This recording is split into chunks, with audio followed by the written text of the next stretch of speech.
Yang always the fighting spokesman of the President, former Congressman, now spokesman, Attorney Harry Roque.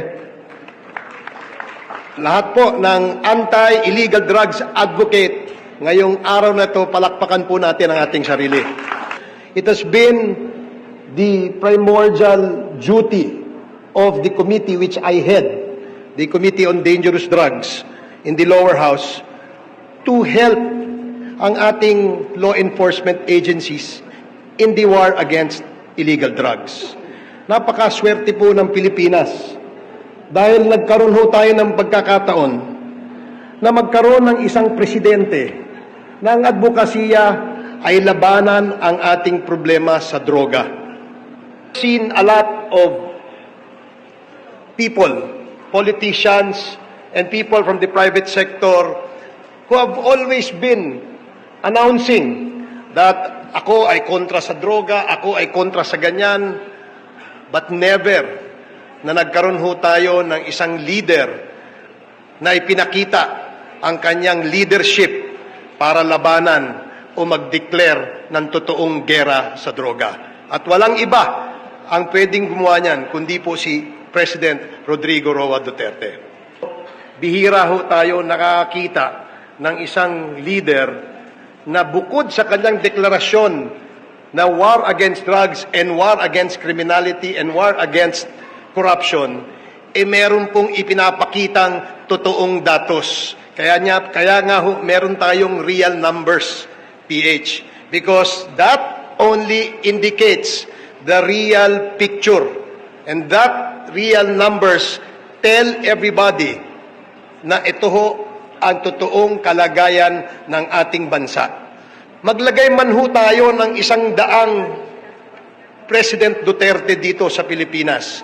Ngunit kung hindi masusuportahan ng private sector, hindi masusuportahan ng ating ahensya, palagay ko, hindi ho magsasucceed at hindi ho magiging victorious ang ating leader kung ganon.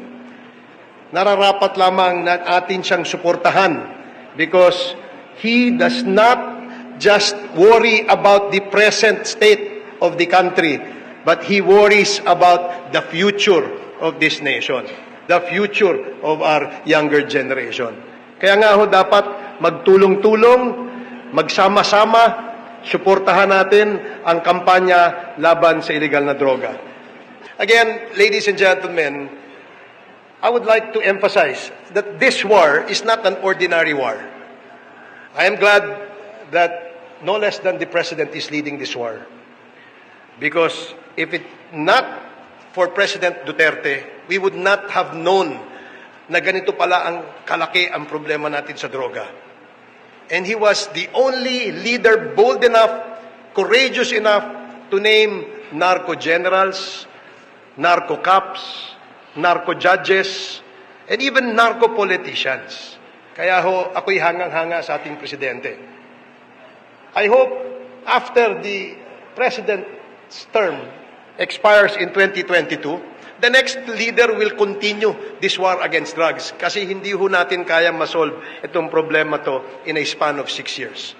If given a chance and if I will be asked, ano bang dapat gawin natin para ma-continue o ma-sustain itong gera kontra sa droga? Ako ho, candidly, I answered that question. I was asked that question several times. At ang sinabi ko ho, abay, kailangan natin ng extension pa kay President Duterte nang sa ganon ipagpatuloy itong kontra-drogang programang ito. I was misquoted. They asked me, sabi niya, you want the President to extend this term? Of course, I answered candidly. Sinabi ko, bakit naman hindi? Wala hong dapat ikatakot ang sambayan ng Pilipino, lalong-lalo na kung ang ating leader ay nagpapakita ng totoong pagmamahal sa bayan. Hindi lamang ho, puro salita. Marami na ho tayo naging leader, puro salita. May mga nagsasabi na maganda ang mga naganap na patayan sapagkat mga drug lords naman po ang napatay o ang mga adik na kriminal.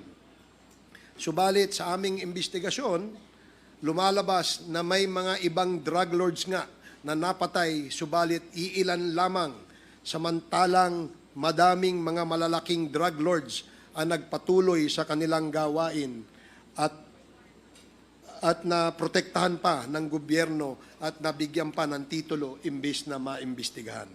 Libo-libo ang mga pinatay ng mga tricycle drivers, homeless na nasa kariton, construction workers, at mga ordinaryong tao na halos wala nang ang makain at walang laban, mga taong napagtripan na lamang.